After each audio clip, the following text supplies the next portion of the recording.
Partnership. बाकी सवालों को फिर ज़रा बाद में देखते हैं ताकि हम लोग अपना मेन एरिया तो स्टार्ट करें ना। मगर द क्वेश्चन इज कि क्या इसमें पार्टनरशिप है या नहीं है, क्या इसमें पार्टनरशिप है या नहीं है, क्या इसमें पार्टनरशिप है या नहीं है। क्या कहीं आपको 11 लिखा हुआ नज़र आ रहा? नहीं, ये नहीं है, ये वो क्वेश्चन है मैंने भिजवाया तो था।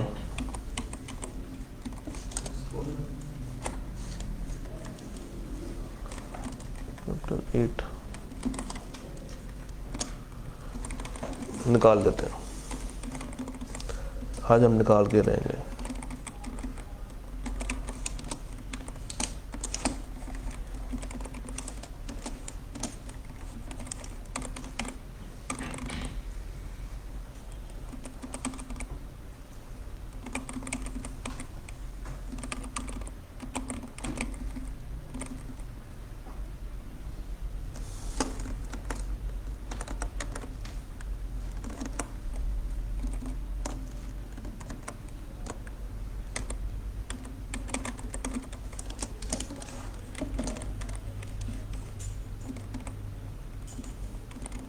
ज्यादती होगी।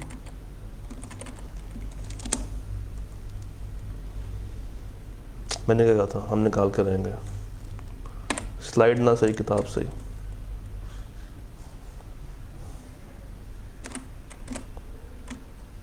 क्योंकि स्लाइड्स भी तो किताब से निकली हैं।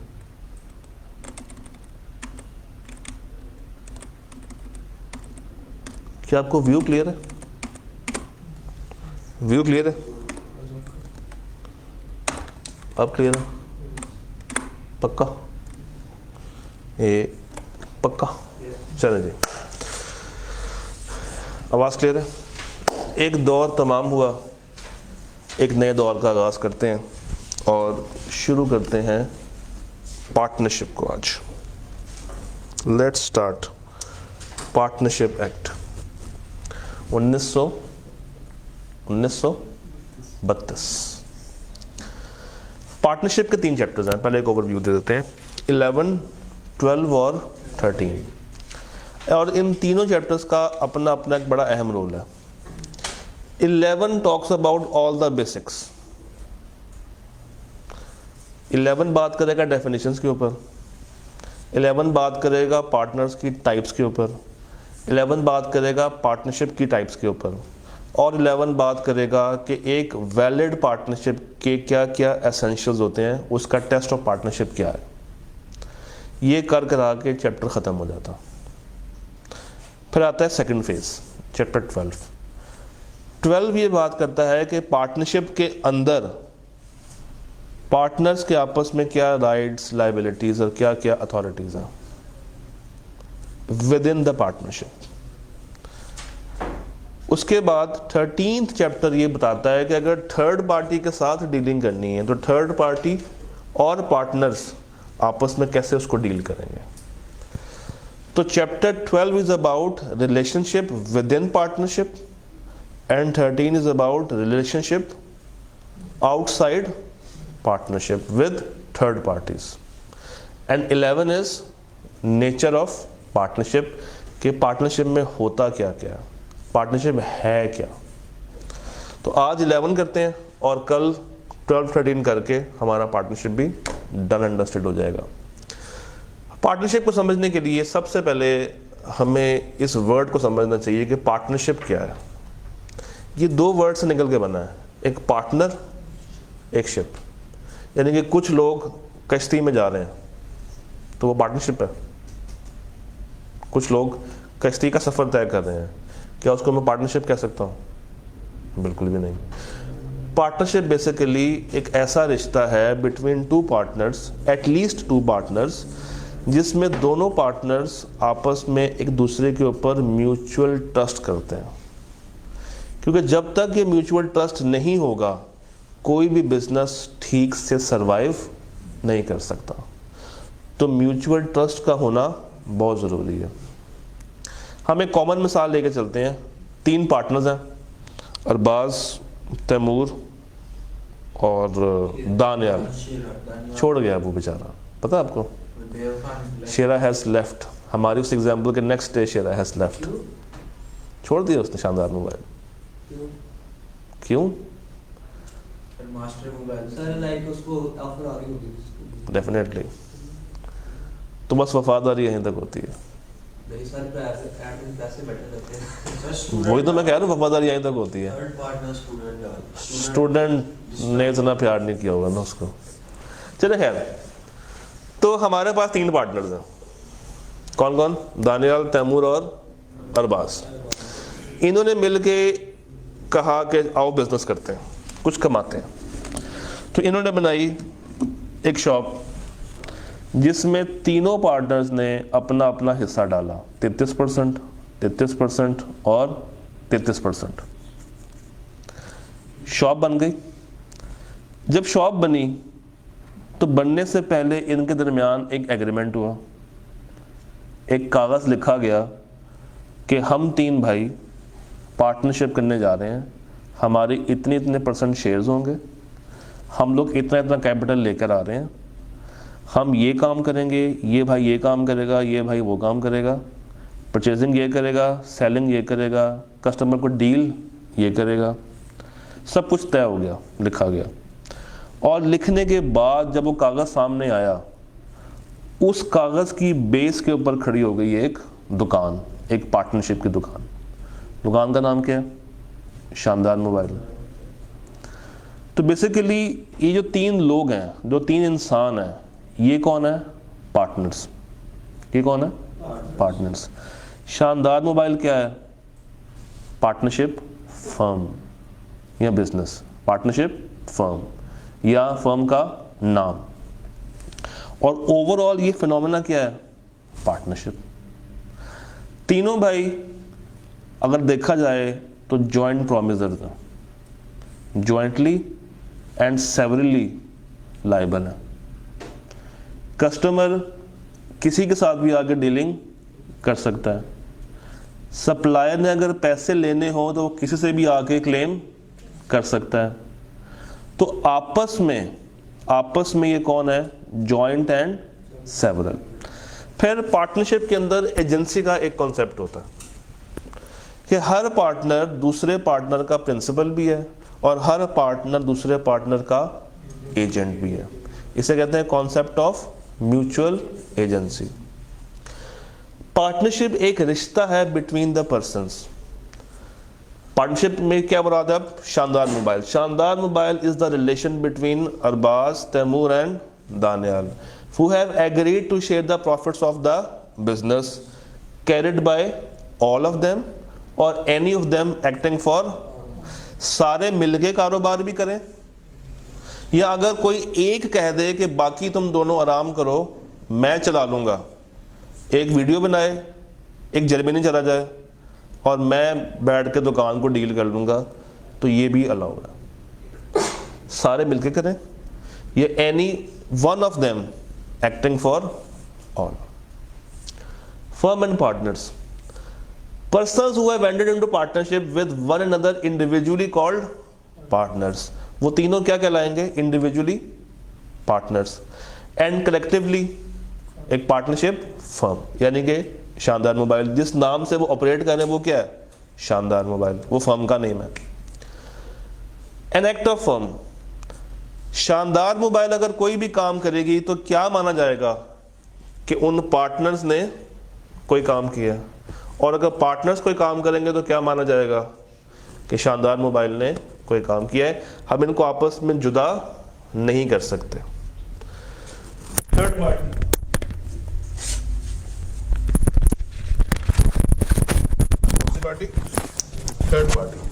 थर्ड पार्टी कोई भी हो सकती है। It can be customer, it can be supplier, it can be even security guard। कोई भी बंदा जो कि इनके साथ आगे डील कर रहा है वो क्या है? Third party. रिपेयर वाला कौन होगा? Third party. सप्लायर कौन होगा? गवर्नमेंट कौन है?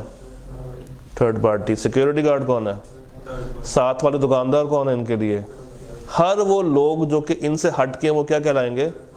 अगर आपको गौर करें तो ये वही बातें जो कि एजेंसी में देखी थी, एक प्रिंसिपल, एक एजेंट और एक थर्ड पार्टी। प्रिंसिपल कौन है? Collectively firm. हर उस फर्म में जितने भी पार्टनर्स हैं वो कौन है? उसके एजेंट। और थर्ड पार्टी जो कि उनके साथ डीलिंग में। वो तमाम प्रोविजन जो कि कॉन्ट्रैक्ट एक्ट 1872 के अंदर पढ़ के आए हैं, वो सारी की सारी प्रोविजंस इसके अंदर भी पाई जाती हैं। तो अगर किसी चीज़ के ऊपर ये एक्ट खामोश है तो देखो कि इस चीज़ के ऊपर क्या कॉन्ट्रैक्ट एक्ट कोई बात करता है। अगर तो वो बात करे तो वही बात हम यहाँ पे मनोवन मान लेंगे। लॉ कहता है कि एक पार्टनरशिप वैलिड पार्टनरशिप है या नहीं, इसके लिए तुम्हें कुछ टेस्ट से गुजरना पड़ेगा। 5 टेस्ट हैं। Number 1, there should be at least 2 और मोर पर्सन्स। मिनिमम कितने होने चाहिए? जब पार्टनरशिप एक्ट में पूछा गया कि भाई बताओ मैक्सिमम कितने करने हैं, तो इनको कोई लिमिट समझ नहीं आई, ये खामोश हो गए। फिर पूछा गया कंपनीज एक्ट से, कंपनी लॉ से, तो कंपनी लॉ ने कहा कि भाई 3 बातें हैं। अगर तो बैंकिंग का बिजनेस है तो मैक्सिमम कितने होने चाहिए? 10। साइड पे हो गया, यानी कि अब सारे बिजनेस बच गए एक्सेप्ट बैंकिंग।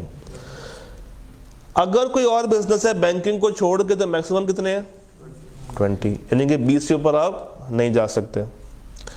फिर अचानक से ख्याल आया कि कुछ फर्म्स ऐसी होती हैं जो कि प्रोफेशनल काम कर रही होती हैं। सीए की फर्म एक प्रोफेशनल फर्म है। इस केस में पार्टनर्स 20 से तजावुज कर सकते हैं, क्योंकि इस तरह की फर्म्स ने कभी भी कंपनी में कन्वर्ट नहीं होना होता। लिमिट क्यों लगाई है? क्योंकि अगर पार्टनर्स 20 से ऊपर चले जाएं तो फिर आपको पार्टनरशिप बंद करके एक कंपनी खड़ी करनी पड़ती है। तो बैंकिंग के लिए मैक्सिमम 10, प्रोफेशनल फर्म्स 20 से ऊपर जा सकती हैं। इसके अलावा हर कोई बिजनेस मैक्सिमम कितना? 20, चाहे वो इंश्योरेंस का हो, चाहे वो टीचिंग का हो, चाहे वो कुछ भी हो, दैट शुड बी 20। तो अगर कोई सिंगल इंडिविजुअल हो तो क्या वो अपने साथ क्या कोई पार्टनरशिप बना सकता है? नहीं। एटलीस्ट कितने बंदे चाहिए होंगे? 2। और अगर कम होके रिड्यूस होके सिर्फ एक बंदा रह जाए तो वो पार्टनरशिप ऑटोमेटिकली खत्म हो जाती है। It will cease to exist. Done.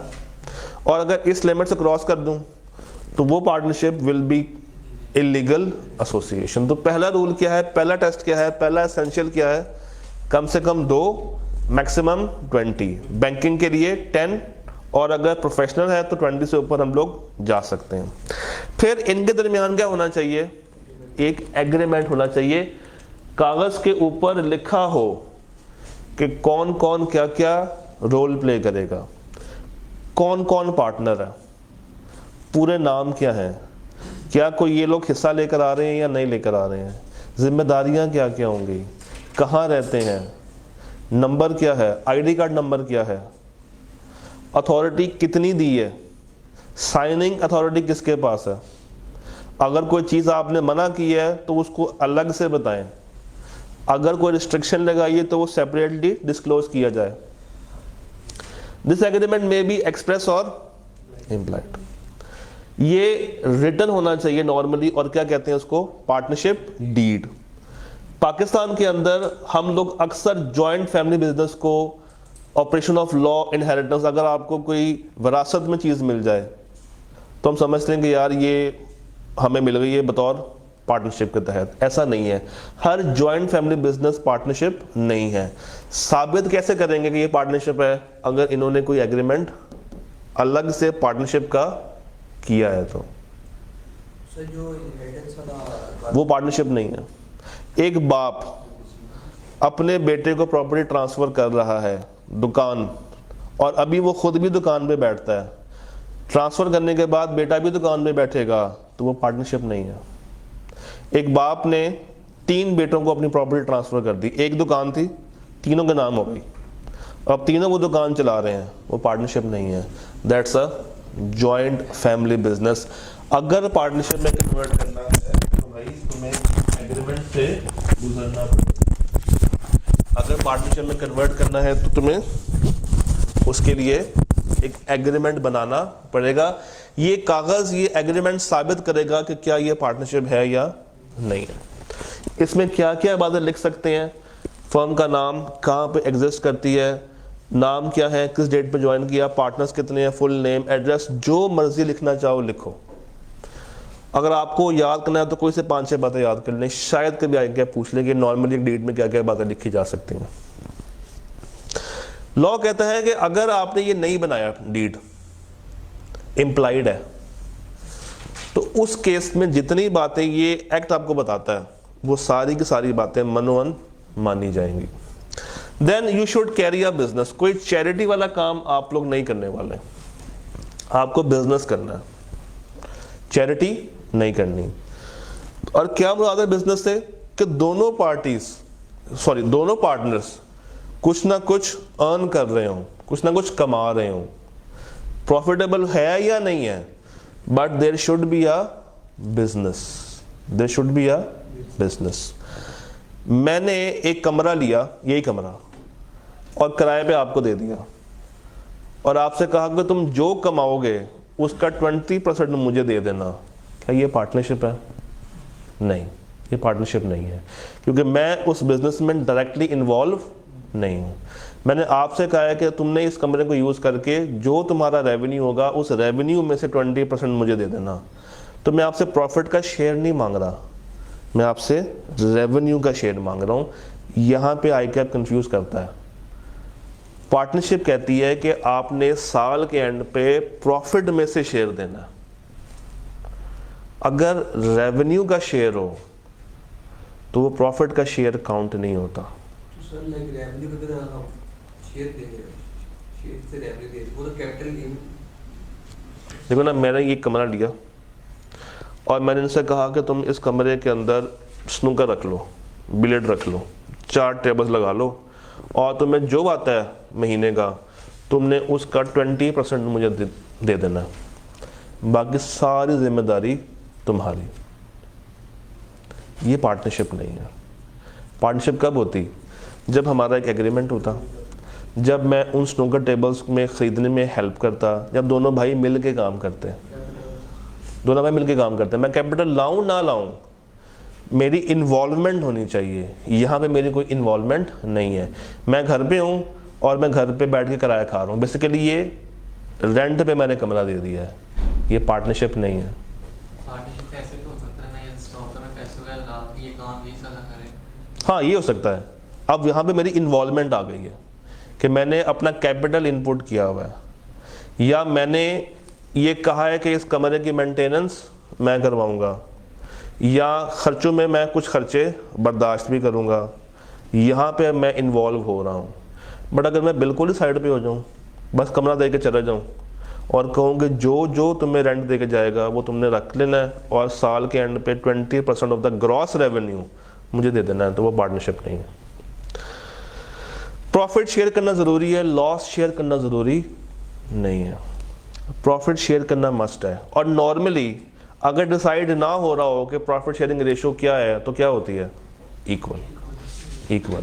और अगर चेंज करनी है तो कहाँ पे बताएंगे? एग्रीमेंट के अंदर या पार्टनरशिप डीड के अंदर।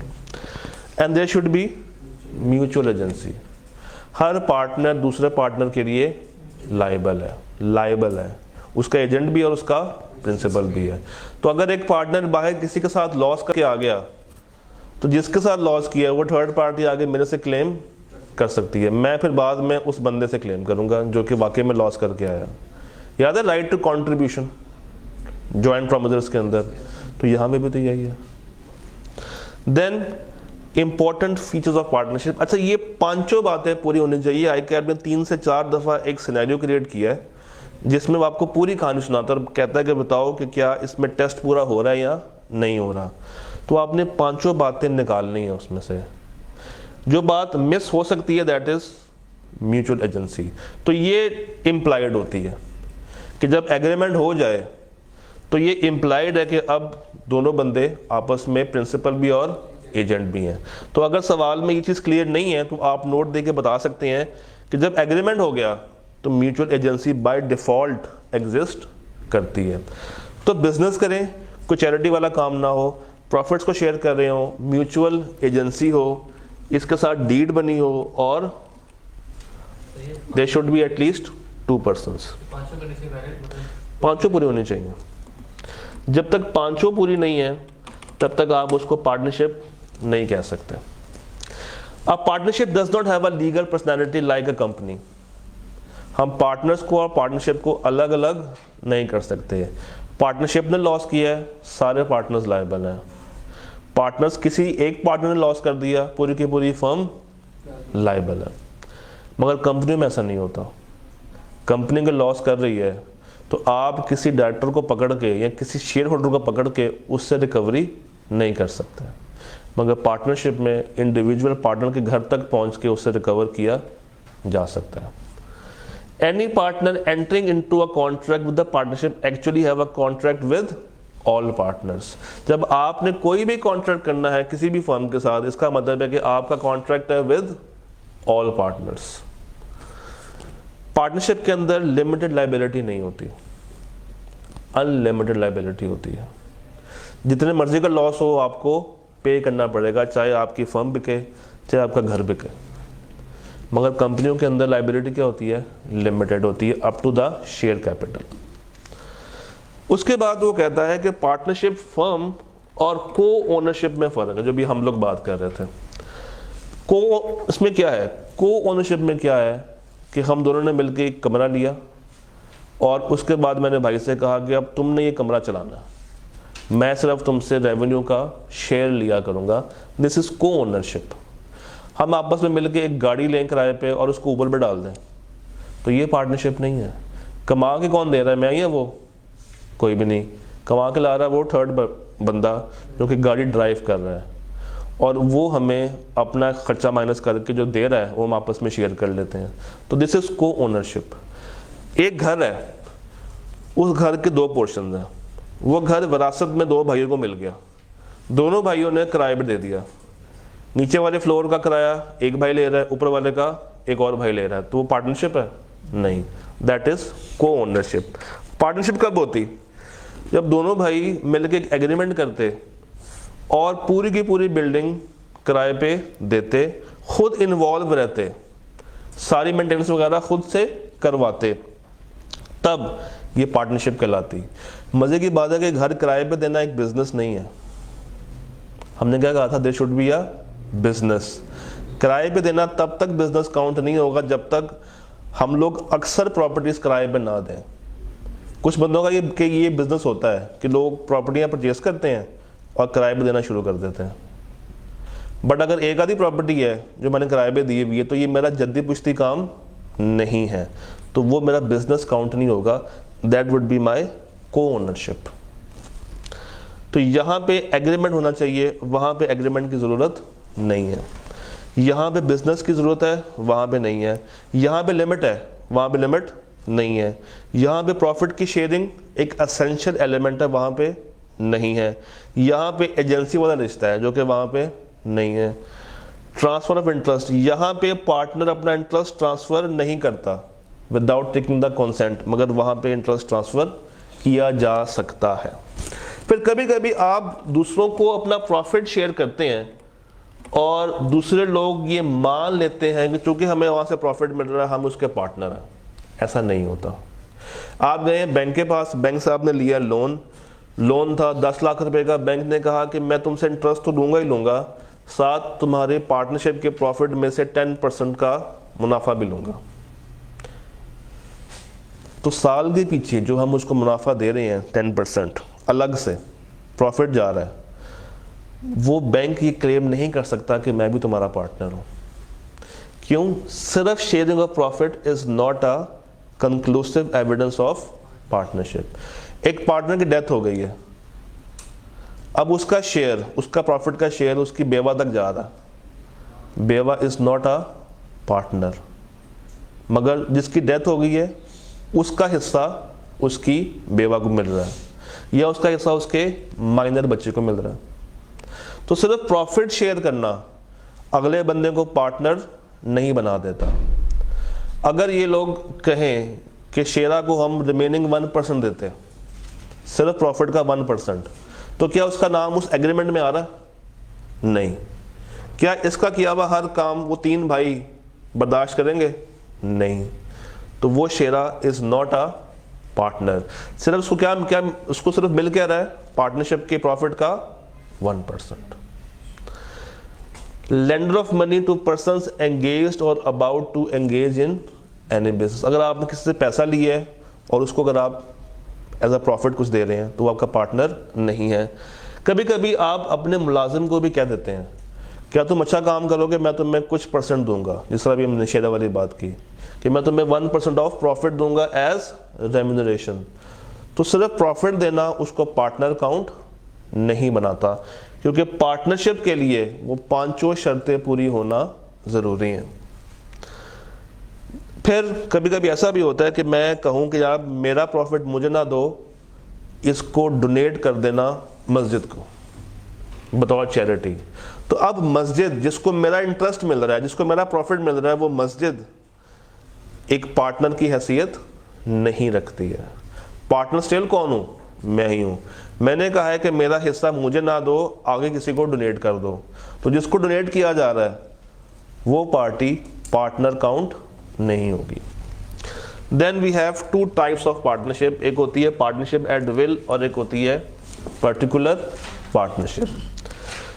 पहले बात करते हैं पार्टनरशिप एट विल की। एट विल यानी कि अपनी मर्जी से, कोई बाउंड नहीं है, कोई ड्यूरेशन तय नहीं हुई, जब दिल करेगा खत्म कर देंगे। Where no provision is made between the partners for the duration of partnership। कोई ड्यूरेशन की बात नहीं है कि 2 साल के लिए है, 3 साल के लिए है, 5 साल के लिए, 10 साल के लिए, ऐसा कुछ नहीं है।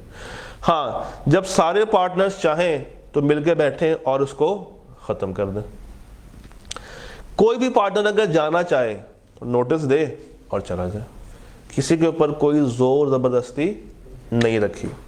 मगर पर्टिकुलर में क्या होता है कि आपने या टाइम फिक्स किया होता है कि जैसे ही ये स्पेसिफिक टाइम पीरियड खत्म होगा हम इसको डिसॉल्व कर देंगे, या specific completion of a venture या प्रोजेक्ट कि जैसे ही ये पार्टनरशिप ये प्रोजेक्ट पूरा करेगी हम इसको खत्म कर देंगे, तो वो कहलाएगी पर्टिकुलर पार्टनरशिप। बट जहां पे कोई भी टाइमलाइन, कोई भी काम डिसाइड नहीं है कि इसके बाद ये खत्म हो जाएगी, it is partnership at will. और जहां पे डिसाइड हो गया है वो पर्टिकुलर पार्टनरशिप। अच्छा ये बताइए, एक पार्टनरशिप पर्टिकुलर थी, काम पूरा हो गया, मगर इनको लगा कि नहीं यार अब इसको मजीद कैरी ऑन करते हैं, चलाते हैं मजीद, क्या अब वो पर्टिकुलर रही है या एट विल बन गई है? एट विल बन गई है। और अगर 5 साल खत्म होने पे मैं कहूँ कि अगले 3 साल तक मजीद चलाते हैं, अब क्या है? अब फिर से वो पर्टिकुलर बन गई। तो अगर खत्म होने के बाद मैं टाइम एक्सटेंड कर दूं जिसके अंदर मैं कोई हार्ड लिमिट ना रखूं, एट विल, और अगर हार्ड लिमिट रख दी है तो फिर से पर्टिकुलर पार्टनरशिप। ये बताइए कि अगर एग्रीमेंट में लिखा हो if agreement provides that the partnership can be dissolved by mutual consent of all the partners, जब तक सारे नहीं बैठेंगे ये पार्टनरशिप खत्म नहीं होगी। ये एट विल है या पर्टिकुलर है? ये पर्टिकुलर है, जब तक सारे नहीं बैठेंगे।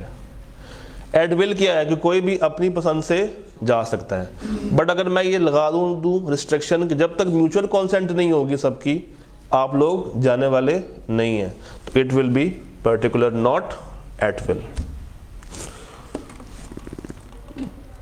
The last topic, types of partners. मजे के कुछ नाम लिखे हुए हैं। पहला एक्चुअल और ऑस्टेंसिबल। ऑस्टेंसिबल कहते हैं जो कि दिखाई दे रहा हो, अपेरेंट हो, नजर आ रहा हो। ये वो पार्टनर है जो कि एक्टिवली बिजनेस के अंदर एंगेज होता है, जो कि एक्टिवली बिजनेस को चला रहा है, रोज दुकान खोलता है, कस्टमर से डीलिंग करता है, सप्लायर से माल मंगवाता है, कस्टमर्स को डील करता है, पैसे लेता है, सेल करता है, जाते हुए ताला लगा के जाता है। ये कौन सा पार्टनर है? एक्चुअल, जो नजर आ रहा है, जो एक्टिवली बिजनेस के अंदर एंगेज है, जो कि एक्टिव काम कर रहा है। ये पार्टनर मेन पार्टनर कहलाएगा और ये सबका एजेंट भी है और सबका प्रिंसिपल भी है। और ये अगर कोई एक्ट करता है तो पूरी की पूरी फर्म क्या होगी, लायबल हो जाएगी। फिर एक होता है नॉमिनल पार्टनर, नॉमिनल थोड़ा सा पार्टनर, छोटू सा पार्टनर, ये कैपिटल लेकर नहीं आता, it does not contribute any capital. हाँ, ये क्या करता है, ये फर्म को अपना नाम दे देता है। ये कहता है कि मैं एक्टिवली तुम्हारे बिजनेस में नहीं आऊंगा, तुम मेरा नाम इस्तेमाल कर सकते हो, हाँ, और उस नाम के बदले तुम मुझे रॉयल्टी पे कर देना या प्रॉफिट पे कर देना। जैसे मेडिकल स्टोर्स के ऊपर ये होता ही वहीं पे है। या लॉयर्स, एक लॉयर बहुत फेमस हो मगर उसके पास टाइम ना हो तो वो अपना नाम दे के एक फर्म को सिर्फ चला सकता है, मगर वो लायबल होगा क्योंकि उसके नाम पे है, उसकी लायबिलिटी मौजूद होगी। He along with the other partner is liable to the outsiders for all the debts of the firm। इसकी लायबिलिटी होगी, ये उससे भाग नहीं सकता।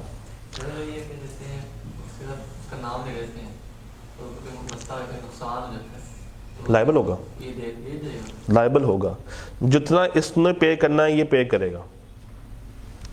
Then we have partners in profit only. कभी कभी पार्टनर्स कहते हैं कि यार चूंकि मैं ज़्यादा कैपिटल लेकर आ रहा हूँ तो मुझे लॉस में हिस्सेदार नहीं बनना, मुझे सिर्फ क्या चाहिए, तुमसे पैसा चाहिए, प्रॉफिट चाहिए।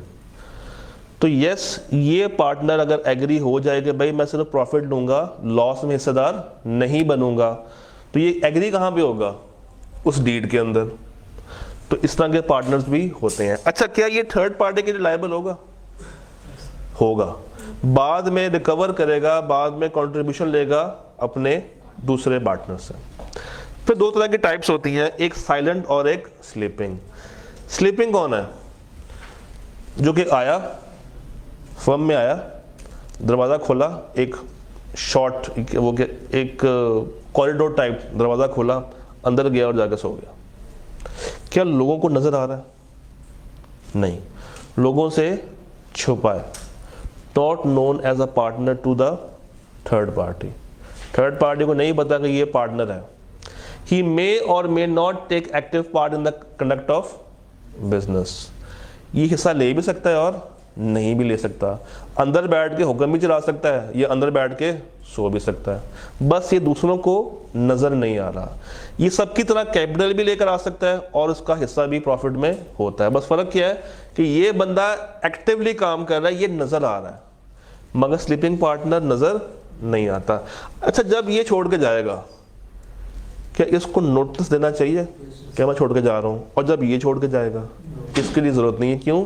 ये पहले ही गायब है, इसका तो पता ही नहीं है। तो he is not required to give public notice. फिर साइलेंट पार्टनर्स, ये वो लोग होते हैं जिनकी मैनेजमेंट के अंदर आवाज नहीं होती, खामोश रहते हैं।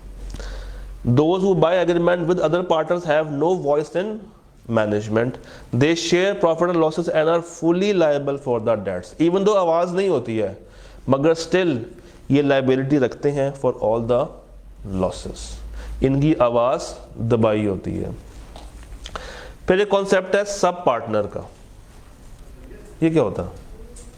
एक पार्टनर अपने आगे एक और पार्टनर अपॉइंट कर सकता है, मगर वो पार्टनर किसको लायबल होगा? पूरी फर्म को नहीं, सिर्फ अपने ही ऊपर वाले पार्टनर को, जो उसका असल पार्टनर है। पूरी फर्म के लिए वो लायबल नहीं होगा। उसका जो भी एक्ट होगा ये माना जाएगा कि जो असल पार्टनर ने एक्ट किया है वो ही है। जस्ट लाइक पार्टनर का आगे एक agent. When a partner agrees to share his profit derived from a firm with a stranger, ये कनेक्टेड नहीं है विद द मेन फर्म और अपने आप को पार्टनर नहीं करवा सकता, और इसका कोई भी राइट नहीं है और ना ही ये लायबल है फर्म के लिए। मगर ये लायबल होगा किसके लिए?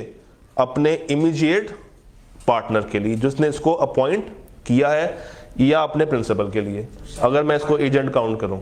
साइलेंट पार्टनर के बारे में थर्ड पार्टी को पता होगा? इसके बारे में पता होता है, इसके बारे में पता होता है, तभी तो हम कह रहे हैं कि ये is fully liable. Then we have partnership by estoppel और होल्डिंग आउट। इसको कैरी फॉरवर्ड करते हैं till chapter 13 and the chapter comes to an end. आसान सा है, जो चीज इंपॉर्टेंट है that is test of partnership. सवाल अगर आएगा तो इसी में से आएगा, या ये चीज़ आती है नॉर्मली, या उसको एक बड़ा प्यारा सा सवाल लगता है क्रैमिंग पॉइंट ऑफ व्यू से बता दूं, वो ये list, sharing of profit is not a conclusive evidence. यही दो कॉन्सेप्ट उसने बार बार टेस्ट किए हैं, बार बार। या टेस्ट में से सवाल निकालेगा या इस लिस्ट में से सवाल निकालेगा कि ये लोग इवन दो प्रॉफिट में हिस्सेदार होते हैं मगर फर्म के पार्टनर काउंट नहीं होते। तो पार्टनरशिप में हमने कदम रख दिया है, कल इसको ख़त्म करके हमारा एक सेकंड एरिया भी ख़त्म कर देंगे इंशाल्लाह ताला। तब तक के लिए अल्लाह हाफ़िज़।